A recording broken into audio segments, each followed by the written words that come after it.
It was my first animated project, and I think, like many, after seeing many animated movies, I really did anticipate that I was going to do some sort of nasally squirrel voice, or I don't know, just a fish that's swimming, and as soon as I got there, Henry Selick, the brilliant writer-director, his first word to me was, "I want this mother to be real." And so there went my nasally squirrel voice. For another one. Stick that in your pocket. I pocketed that. Virgin Radio. It's Hollywood's Terri Hatcher! Hello, good morning and welcome. Morning. I'm so happy to be here. Thank you for having me. It's so lovely to have you. Dressed like an angel. Terri came into the studio a little nervous because she had been warned not to curse on air, and suddenly she wanted to press the button. So we're hoping we won't have to bleep you out. There is no delay. Right, I've heard that, and I will try to keep myself in check. But also loosey-goosey, you don't want you to. Be yourself. Okay. You baked on Bake Off and won, nailed it. Cheesy savoury muffins, a custard pie, a rainbow cake, yet here you are, one hand longer than the other. You didn't bring me any baked goods. Are you still baking? I do love to bake, although I think I love to cook more. So baking sort of can drive a person crazy, with the specificity of it. I did have a wonderful time on that show, and it's where I met Aisling, our common friend. Yeah. Oh my gosh, we had such a good time. So many good laughs. But I was genuinely such a big fan of the show. I was standing outside going, I'm in the tent. So it was really a special memory to get to be a part of it. And you won. And I won. Yeah, but that's not important. No harm in winning. Not that was the goal, but absolutely I do have the apron and I wear it frequently. Okay, just to make sure everyone knows everyone's a winner, baby. But you're more of a cook. I'm the same. Don't love baking, but I feel cooking is more artistic. You can be a bit more, creative. For sure. And that's what I learned. I did go to culinary school, and I think one of my big takeaways from school was about layering flavor. And that's something I love to do on the cuff, and I've actually also competed for charity on a show called Chopped. I don't know if you guys get that here, but that one of the elements I love about that, although also stressful, is that it's just the surprise of these ingredients and, make something out of it. Okay. And I sort of feel that way when I open my refrigerator every day. What's in here? Surprise! Okay, so you like making it picky bits. Yeah. Like, here's what you got, turn that into magic. Exactly. I do feel like you have the capacity and ability to turn things into magic. Oh. I mean, there's so many iconic things that you have been a part of. Does that feel... obviously you can't plan for that, but do you feel, it's been quite a magical career? Yeah, it is funny that to arrive at an age where you have so much behind you that you can sit back and look at it in hindsight and go, wow, I really was a part of a lot of projects that seem to have carried on over generations. And actually, when I meet fans on the street, anywhere, it is my favorite thing to have someone tell me, I watched this when I was a child, and then now I watch it with my children, or, I watched this with my mother, and it was some of the greatest time that we had as I was growing up. Although yesterday I was doing a lot of interviews for the re-release of Coraline, and one woman said to me, she was probably, I'm going to guess this interviewer was 26 years old. Okay. But then she said, my mother watched you growing up. And I didn't Wash your mate, though. I didn't say anything back, but I started to run the numbers in my head, and I thought, wow, should I be planning for my funeral soon? What's happening? I don't feel that old. No, I think you're all right for a while. But I mean, Desperate Housewives had that thing that I imagine like that. It was a kind of shared experience. But again, it, ran for 8 years, 180 episodes, and was out the blocks as a hit with, Emmy nominations and Golden Globes and Actors Guild Awards. It was kind of they talk about overnight successes, but it felt like that was, it arrived fully formed. Well, yes. I mean, it is funny. My daughter and I were talking about that idea of overnight success and how for any career, not even just Hollywood, but really it is a total illusion. There's no way that anyone hasn't been working on something for 10 years before you're aware of it. And just, for people involved in trying to become successful, just know that you've got to put in the time. But that said, the result of something and the difference between what you feel something's potential might be are very separated. And I always said about Desperate Housewives that while I think all of the cast and the crew knew that it was a very special pilot script, I think we were all aware innately of just the kind of magical chemistry and between the talent on that show, and how everyone just brought a very special but unique ability that sort of blended together effortlessly.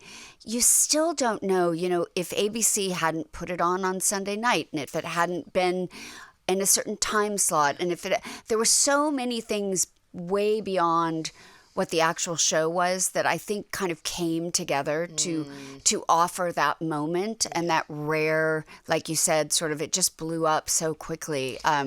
But I don't think it had. I don't know. Yeah, I don't think you can predict it. Yeah. Also, when you did the pilot, you were stealing things from the set, so you weren't 100% whether it was going to go to series. Never mind 180 episodes. What did you steal? This is not true. We do not need to curses like a sailor and thieves this their way around. First of all, I didn't steal anything. But as the pilot ended, well, there was this popsicle statue of a Trojan horse that my character's daughter had been making in high school that we shoved down the drain to sort of create a clog in the pipe so that the plumber could come over. Okay. All part of the storyline. And there were extra of these popsicle Trojan horses, and they weren't going to do anything with them anyway, so they gave me one. I mean, it's sustainable. Before it was trendy. You've gotten kicked off dating apps. I did. That specifically did happen one. to me. Yes. For impersonating myself. Okay. Mm-hmm.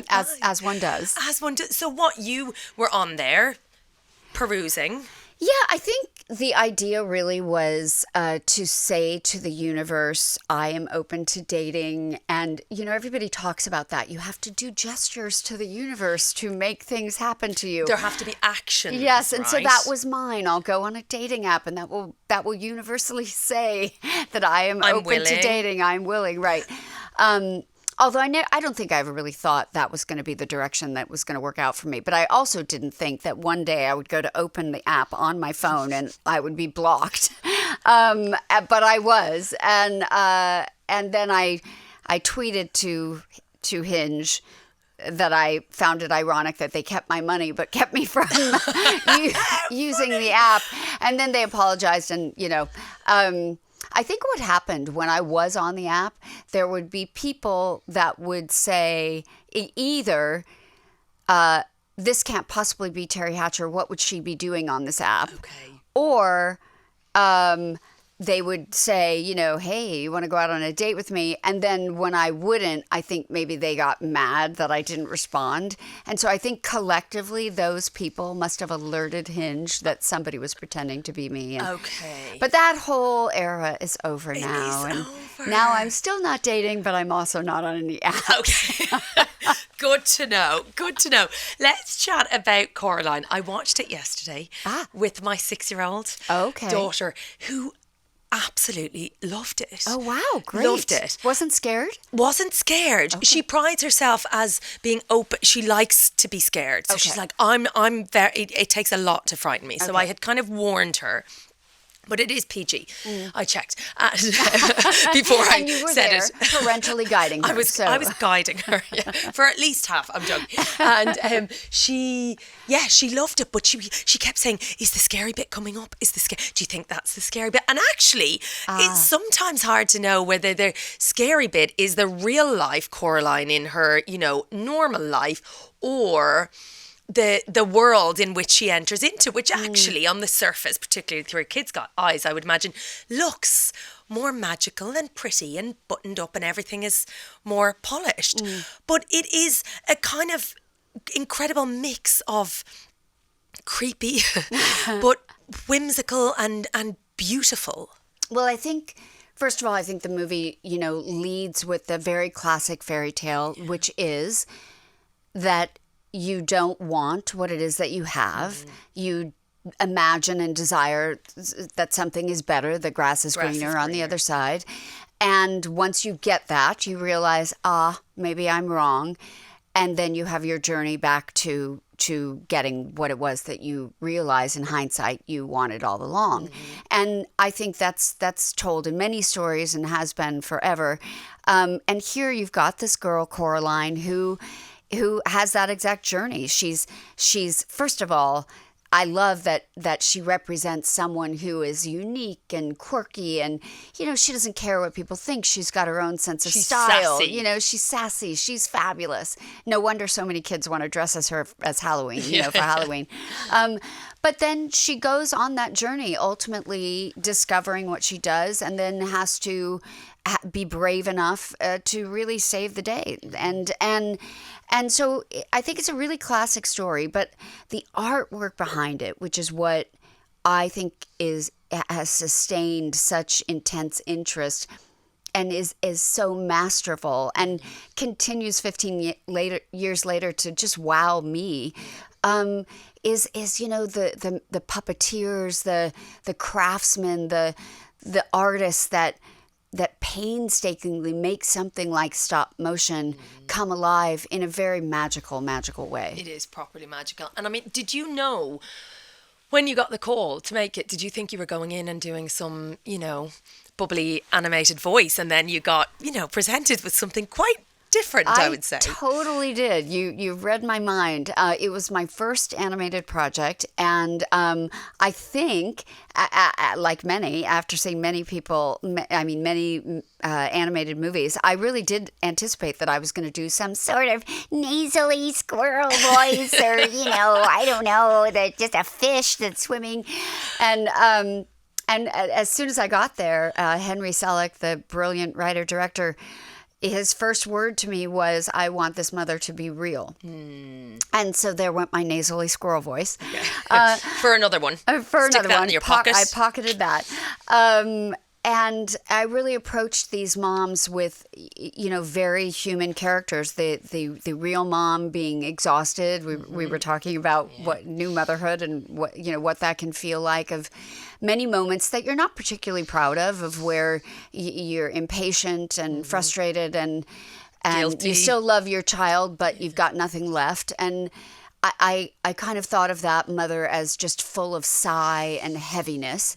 And then the other mother, who's the perfect mother, is more airy, and she's so in control that, there's not going to be any reaction to anything because nothing's going to go wrong and it's all going to go my way.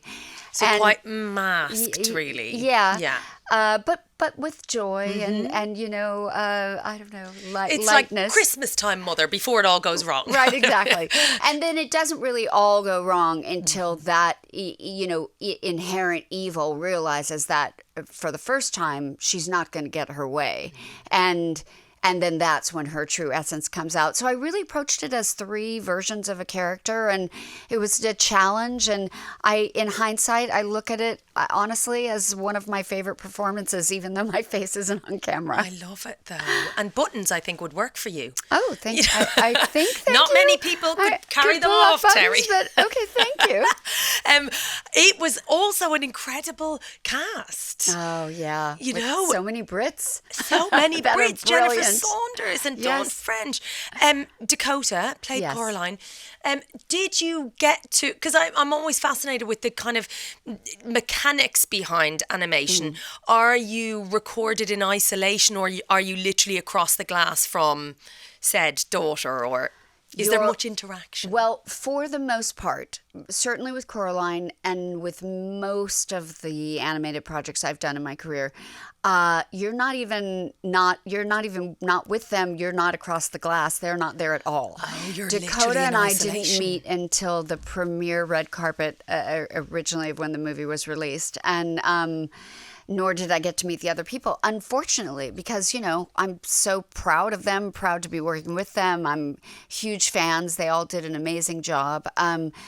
But usually that's done because the director likes to create a giant amount of choices in your version, so that, as I think Henry likes to consider it, like a conductor of an orchestral piece, and so he can put all these different musical tones together and make it all sound the way he wants to hear it. So yeah, I didn't get to meet any of them. Okay. Before I let you go, oversharing. That's a problem I have. Okay, so is this is it The you? older I get, the more problematic it is. But I imagine it's not problematic. I think it must be quite joyous to be Well, around. It's joyous for me. Oh yeah, I think some people are joyed by it, but some people are probably like, "Who is this crazy lady?"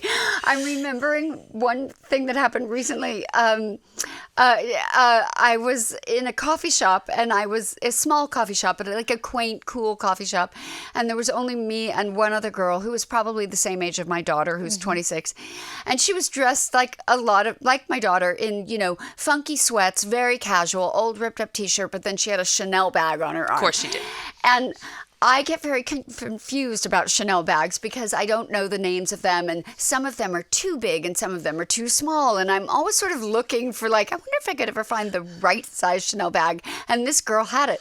So as we're waiting for our coffees, I just went over to her. I was like, "Excuse me, what do you call that size of Chanel bag?" And she tells me nicely, and I'm like, "Because my daughter and I used to go to Chanel," and then it turns into a 14-hour conversation about mother-daughter relationships.